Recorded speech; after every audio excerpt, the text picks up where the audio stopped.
Hi, welcome to eat pray love and tarot. अगर आप first part देख के यहाँ आए हो तो आप जानते हो कि ऑलरेडी अभी मैं जो देख रही हूँ वो ये है कि आप इस रिलेशनशिप को के बारे में क्या सोच रहे हो और आपके पर्सन इस रिलेशनशिप के बारे में क्या सोच रहे हैं।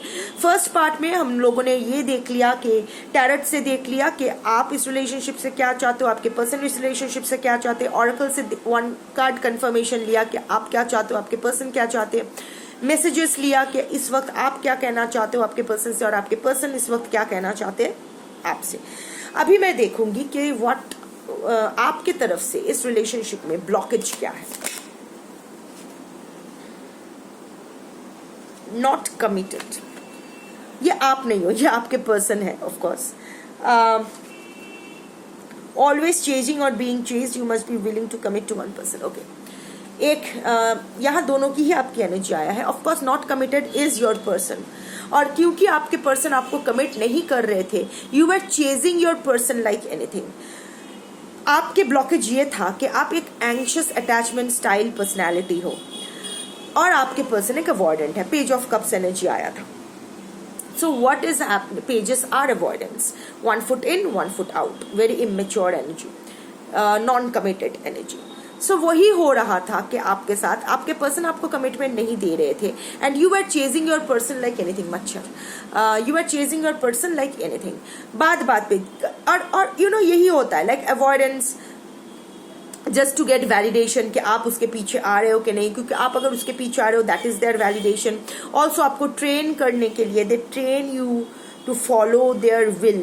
तो जब आप कमिटमेंट मांगते हो तो आपके पर्सन क्या करते हैं, जो इनके लिए लव क्या होता है, एक टूल होता है, एक वेपन होता है आपको ट्रेन करने के लिए। अगर आप इनके मुताबिक सब काम करो, आप वही बोलो वही करो जो ये सुनना चाहते, ये करवाना चाहते आपसे, तो आपको प्यार देंगे। जैसे ही आप कुछ गलत करोगे वो प्यार विड्रॉ कर लेंगे। तो आप ऑलरेडी ट्रेंड हो जाते हो, आपके दिमाग ऑलरेडी इसी तरह प्रोग्राम्ड हो जाते हैं कि ना बाबा, मुझे ऐसा कुछ नहीं करना है जो मुझे मेरे पर्सन को नाराज कर देगा। जब भी आप कमिटमेंट के बारे में पूछते हो या कमिटमेंट चाहते हो या फिर इस रिलेशनशिप को नेक्स्ट लेवल में ले जाना चाहते थे, तो आपके पर्सन आपको साइलेंट ट्रीटमेंट, कोल्ड शोल्डर दे देता था, गोस्ट कर देता था, आपसे दूर चला जाता था। और आप एंग्शियस अटैचमेंट स्टाइल पर्सन जैसे करते हैं, इसके पीछे पीछे हमेशा चेज करते रहते, हमेशा नैग करते रहते थे। और फिर वो आपको थोड़ा सा आपके साथ मैनिपुलेशन करने, वो स्ट्रेंथ कार्ड भी आया था, मैनिपुलेट करने के बाद वो आपके पास आ जाता था। और जब वो आपके पास आता था तो वो आप कोई सवाल नहीं पूछते थे उनसे, क्योंकि आप जानते थे कि फिर से अगर मैं कमिटमेंट मांगी या मांगा तो वो फिर से चला जाएगा, इससे अच्छा वो मेरे साथ रहे। तो ये माउस एंड कैट का माउस एंड कैट नहीं, ये वो तो अलग होता है। ये चेजिंग गेम आप दोनों में चलता ही रहा। तो आपकी ब्लॉकेज ये है कि instead of standing up for yourself, वो दिखाई भी दे रहा है क्योंकि आप 8 ऑफ स्वॉर्ड्स एनर्जी हो, अपने बारे में कुछ ज्यादा हाई वैल्यूज नहीं रखते हो, अपने आप को ज्यादा अहमियत नहीं देते हो, अपने आप को स्पेशल, या you are not really proud of yourself, you are not very sure of yourself. हमेशा आपको दूसरों के वो लीडरशिप की जरूरत पड़ती है। You are kind of a dependent, emotionally dependent kind of a person, not an emotionally independent person. तो यही होता था, यही आपकी ब्लॉकेज थी कि आप ज्यादा भाव दे दिए थे आपके पर्सन को जो उनको नहीं चाहिए था। ऑल्सो आपके पर्सन मल्टीपल रिलेशनशिप में थे। Instead of giving you commitment, he और she was into multiple relationship, still is maybe. आप वो जानते थे, पर कभी कभी आप उसको लेके पुल अप करते थे उसको, तो वो अगेन आपको वही कोल्ड ट्रीटमेंट, साइलेंट ट्रीटमेंट देता था, आपसे भाग जाता था। तो नाउ यू आर लाइक ठीक है, जो कर रहा है करे, वापस मेरे पास ही आए। दिस काइंड ऑफ एनर्जी आप मेंटेन कर रहे थे, which was so wrong, so disrespectful to yourself. It is a disrespect to your soul, it's so disgraceful. आप वही कर रहे थे, दिस वॉज योर ब्लॉकेज। और क्या होता है ना, जब हम लोग नेगेटिविटी अपने अंदर ही नेगेटिविटी लाते हैं तो लाइफ में भी हम नेगेटिविटी अट्रैक्ट करते हैं। देख लेते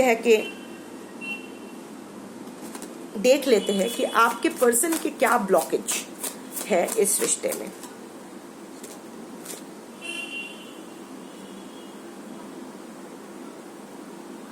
ओके, 2 कार्ड्स आए हैं।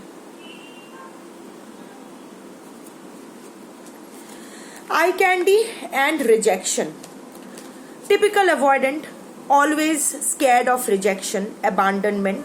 तो जब भी कोई इसके क्लोज आता है तो they are very scared of closeness. It's not that they don't want intimacy, पर जब भी कोई इनके बहुत करीब आ जाते हैं तो इनको लगता है they suffer from the fear of rejection. इनको लगता है कि मेरा फ्रीडम चला गया है, मैं तो they also suffer from low self esteem. So इनको लगता है कि मेरी तो कोई सेल्फ एस्टीम है ही नहीं, जैसे ये लोग मेरे ज़्यादा करीब आ जाएंगे मेरे मुखौटा बाहर आ जाए, मुखौटा ऐसा खस जाएगा, ये लोग मेरे असली चेहरा देख लेंगे और जैसे ही देखेंगे तो दे विल जस्ट रिजेक्ट मी। तो the fear of rejection, the fear of rejection is the blockage in your person regarding this relationship. आपके एंड आई कैंडी, आपके पर्सन हमेशा ना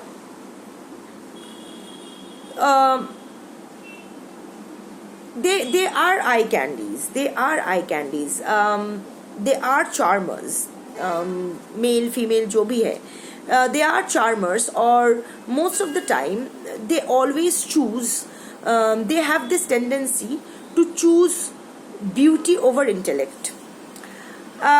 It's not that ये लोग इंटेलेक्ट के प्रति, विजडम के प्रति, नॉलेज के प्रति बहुत अट्रैक्टेड होते हैं, but when it comes to choose, ये लोग ना ऐसे लोगों को चूज करते हैं जो लोग को ये लोग फ्लॉन्ट कर पाएंगे एज अ ट्रॉफी पार्टनर, जो लोग बहुत ही फैशनिस्टा काइंड ऑफ पीपल, बहुत ही high profile and all that, जो ये लोग दिखा सकते हैं ऐसे ऐसे ऐसे ऐसे करके। And so it's not that कि ब्यूटी विदाउट ब्रेन्स होते हैं, ब्यूटी विद ब्रेन्स भी होते हैं, but in their case somehow they end up always with beauty without brains, and beauty fades.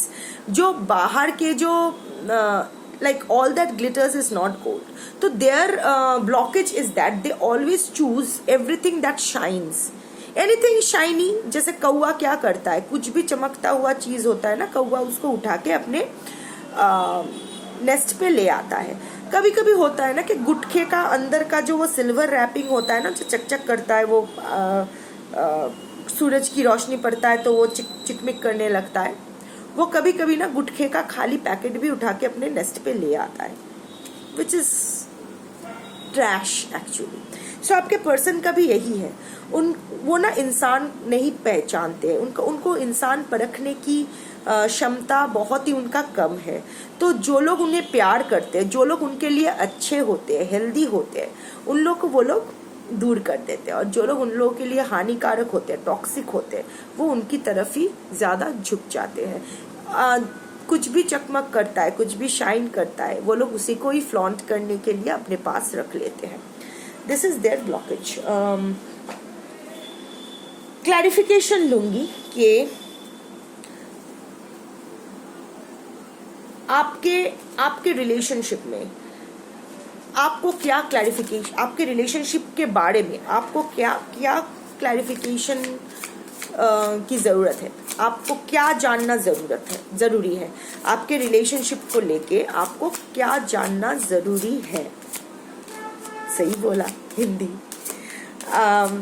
Universe क्या चाहते हैं, यूनिवर्स क्या चाहते हैं कि आप अपने रिलेशनशिप को लेके क्या जाने। इस वक्त आपको क्या इस वक्त जानना चाहिए आपके रिलेशनशिप को लेके। लैबिरिंथ ऑफ चॉइसेस,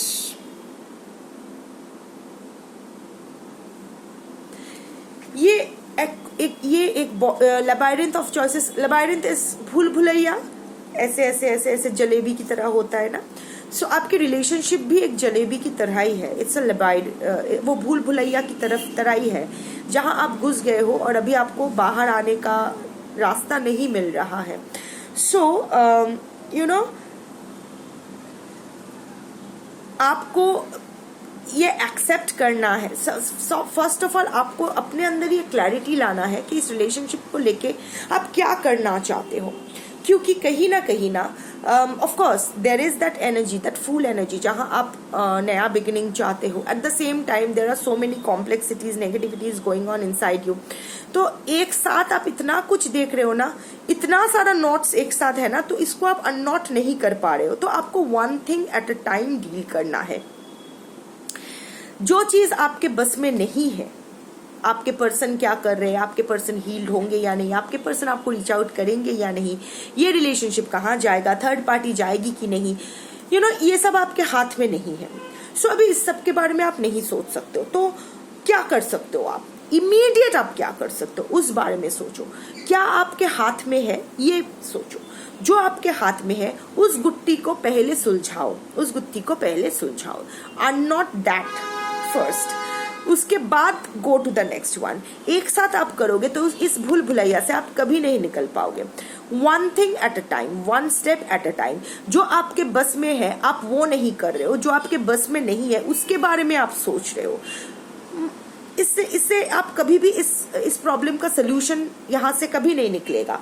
मैं एक कार्ड और लूंगी to clarify this. Clear the path, clear the path. How beautiful, see interconnecting energy इसे ही कहते हैं, clarification. So, embrace the journey ahead with an open heart, ready to discover and go. Okay. So, जो भी चल रहा है ना, आप उसको इतना कॉम्प्लेक्स वे में मत देखो। एक्सेप्ट करो कि कुछ चीजें आपके हाथ में नहीं है, कुछ चीज आप कुछ नहीं कर सकते उसके बारे में। Again it's a reiteration of this card only. Clear the path.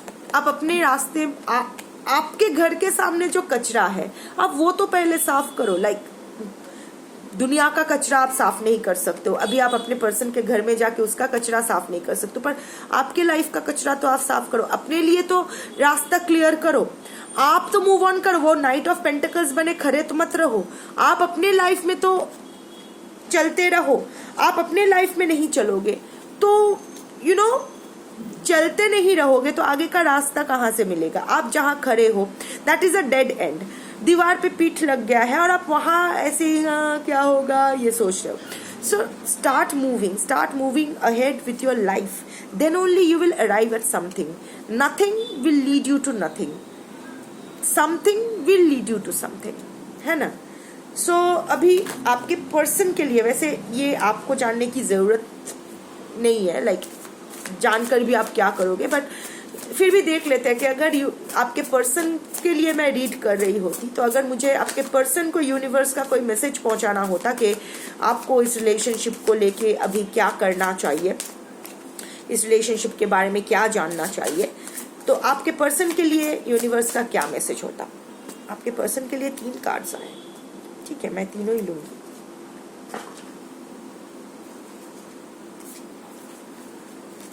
For the first time in my life मेरे कार्ड शफल करते हुए कल जो मैं थर्ड पार्टी रीडिंग कर रही थी, जो डेथ कार्ड आया था, वो डेथ कार्ड शफल करते वक्त मेरा हाथ कट गया और खून निकल गया, which is a confirmation that मेरे कल का जो थर्ड पार्टी रीडिंग है that is going to happen, वही होने वाला है, किसी का तो कटने वाला है।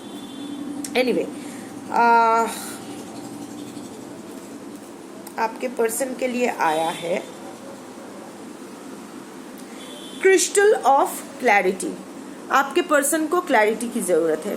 वो हैंग्ड मैन पोजीशन से उसको उतरना पड़ेगा और खुद को ही उतरना पड़ेगा। उनके हैंग्ड मैन में क्या होता है, वो लटका हुआ है, उसका पैर बांधा हुआ है पर हाथ तो खुला हुआ है, तो वो अगर चाहता है तो समरसॉल्ट मार के वो नीचे आ सकता है या फिर अपने हाथ को, वो पैर को अनटाई कर सकता है, पर आपके पर्सन वो नहीं कर रहा है। तो अभी आपके पर्सन को उसके लाइफ में क्लैरिटी लाना बहुत जरूरी है। अभी ये 2 नाव में पैर रख के वो नहीं चल सकता। ये वो अजय देवगन की तरह फूल और कांटे के 2 बाइक्स पे ऐसे खड़े रह के ऐसे ऐसे करते करते आ गए, नहीं होगा, मुंह के बल गिरेगा। सो उसको अभी हैंगमैन पोजीशन में उनको जो न्यू पर्सपेक्टिव मिल रहा है, अभी उसको अपने लाइफ में वो इम्प्लीमेंट भी करना है। ज्ञानी तो बहुत है, ज्ञान तो बहुत चुदा रहा है, वो ज्ञानी बाबा या ज्ञानी बेबी बन के बैठे हैं, पर when it comes to implementing in his or her life वो लोग नहीं कर रहे हैं। तो अभी उनको लाइफ में वो क्लैरिटी इम्प्लीमेंट करना है। अभी सबके साथ अच्छा बन के रहना, आई डोंट नो, जैसा चल रहा है चलने दो, ऑर्गेनिकली सब कुछ ठीक होगा, भगवान भरोसे बैठे रहने से कुछ नहीं होने वाला है। Adapt to transformation. Again Change is the only constant. To exist is to change is to mature is to know oneself more and more. Bernard Shaw ने कहा था. So this is a time when your person must understand that it is time for him or her to transform. जो अभी उनके जिस life में वो अभी है, that life is no longer serving him or her. He or she has outgrown that costume. अभी वो कॉस्ट्यूम उनको फिट नहीं हो रहा है, अभी दूसरा रोल करने का टाइम आ गया है. डजेंट मैटर आपके पर्सन की उम्र क्या है, डजेंट मैटर वो किस मोड़ पे है. अभी तो चलो हो गया है, आधी जिंदगी बीत गया है, अभी क्या करना है, अभी तो I am a graveyard of emotions. ये सब चुतियाप्पा नहीं कर सकते हो. जब तक जिंदा हो तब तक आपको ये चेंज एक्सेप्ट करना ही है. कोई यहाँ स्टैटिक एनर्जी के लिए कोई जगह नहीं है यूनिवर्स में. Energy is dynamic and that is how it should be. आप अगर अपनी इच्छा से ट्रांसफॉर्म नहीं करते हो, आप अगर अपनी खुशी से ट्रांसफॉर्म नहीं करते हो, तो आपको चाबुक मार के ट्रांसफॉर्म करवाया जाएगा, जबरदस्ती की जाएगी, and that won't be a very pleasant experience for you. So आपके पर्सन जानते हैं कि अभी जिस सिचुएशन में वो है वहाँ से उनको निकलना है, वहाँ वो नहीं रह सकते हैं.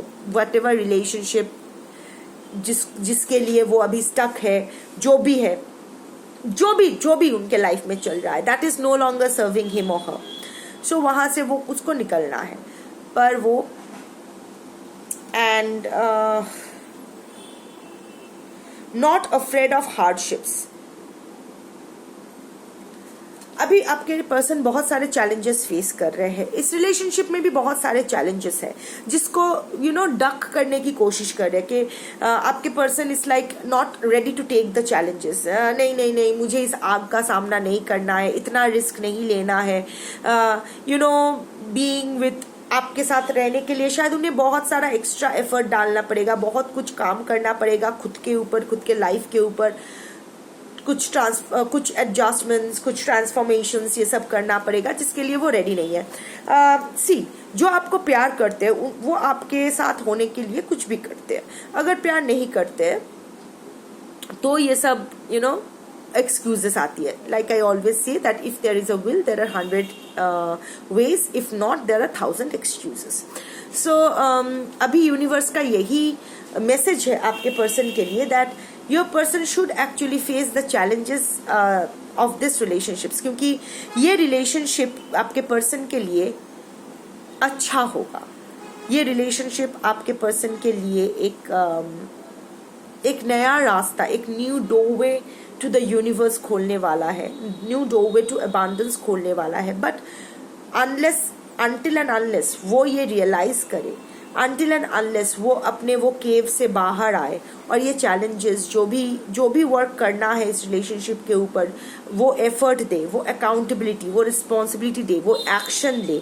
सिर्फ पेज ऑफ कप्स की तरह और 4 ऑफ कप्स एनर्जी में बैठे सोचने से ही नहीं होगा, उसको एक्शन लेना पड़ेगा. Then only this is going to get somewhere. क्या इस साल में आप दोनों का रिकॉन्सिलिएशन होने वाला है, चीजें सही होने वाले हैं आप दोनों में? नो. Sad but true. मैं इस साल का सिर्फ इसलिए पूछ रही हूँ क्योंकि टैरट में शॉर्ट टर्म प्रेडिक्शन करो तो वो अच्छा होता है. सो इसीलिए मैंने 1 साल के लिए पूछा है और मैं तो रीड करती रहूंगी. So in the formative stage, immature, being hungry. No. However this is a good sign, क्योंकि इन द फॉर्मेटिव स्टेज आपका रिकॉन्सिलिएशन होगा और इसके लिए यूनिवर्स स्टेज सजा भी रही है. पर अभी भी दोनों की तरफ से ही इमेच्योर एनर्जी है, दोनों की तरफ से ही इमेच्योर एनर्जी है. आप भी अपनी इमेच्योरिटी में कैद हो, वो भी अपने इमेच्योरिटी में कैद है. बीइंग हंग्री, यहाँ बीइंग हंग्री मीन्स यहाँ दो चीजें हो सकती है. You two are hungry for each other, of course which you are. दोनों एक दूसरे से अगर प्यार करते हो, दोनों एक दूसरे को लेके पैशनेट हो, तो definitely you will be hungry for each other, और maybe one of you are being hungry for the other. At the same time, being hungry also means being egoistic. दोनों में से कोई एक या दोनों ही अभी भी अपना ईगो पकड़ के बैठे हो. I think it's your person who is being egoist right now. तो ये रिकॉन्सिलिएशन के रास्ते में क्या बाधा बन रही है? इस ऑफ कोर्स हमने देख लिया है, but I just want a clarification, a confirmation from another deck. इस रिकॉन्सिलिएशन के लिए क्या बाधा बन रही है? Ghost, of course you have been ghosted, और सेल्फ लव। सी, ये दोनों के लिए आया है। एक, मैं पहले से ही बोल रही थी कि आप वो 8 of cups, 8 of swords energy से बाहर निकलो।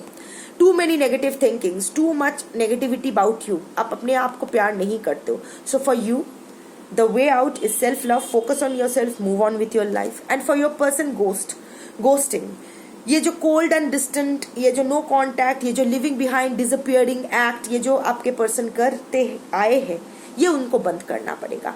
ही और she has to come forward, take accountability. उनका जो ये अवॉइडेंट पर्सनालिटी स्टाइल है, इसको उनको हील करना पड़ेगा। ये दो, आपके लिए सेल्फ लव और आपके पर्सन के लिए हीलिंग, गोस्टिंग से अपनी व्हाटएवर जो भी सिचुएशन है, इसको हीलिंग। ये दो आपके जब आप दोनों ये कर लोगे तो आप दोनों का रिकॉन्सिलिएशन पक्का है, और होगा भी। Stage is being set. अभी मैं जल्दी से 3 पर्सनालिटी या फिजिकल फीचर्स देख लूंगी ताकि आप ये टैली कर सको कि ये रीडिंग आपके लिए ही है। So let me take. आ गया हाई हील्स। आप या आपके पर्सन अगर फीमेल है, आप लोग हाई हील्स का इस्तेमाल करते हो, आप हाई हील्स पहनते हो सकता है आप में से कोई एक है।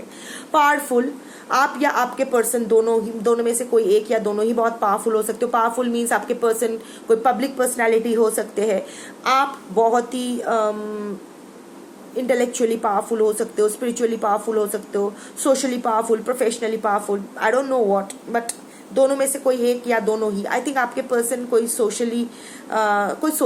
कोई पब्लिक फिगर है। आई मीन आपके सोशल सर्कल में बहुत माने जाते हैं, जाने जाते हैं। ब्लशर, आप या आपके पर्सन मेकअप बहुत करते हो, या फिर आपके पर्सन ऐसा कोई प्रोफेशन में है जहां उनको मेकअप का इस्तेमाल करना पड़ता है। दोनों में से कोई एक बहुत गोरे हो सकते हो, तो जब हंसते हो या जो भी होता है, ये गाल लाल हो जाता है। सो दोनों में से, ये तीनों में से कोई एक ट्रेट या व्हाटएवर अगर आपसे या आपके पर्सन से मैच करे, सो ये रीडिंग आपके लिए है। So this much for today. Thank you for watching.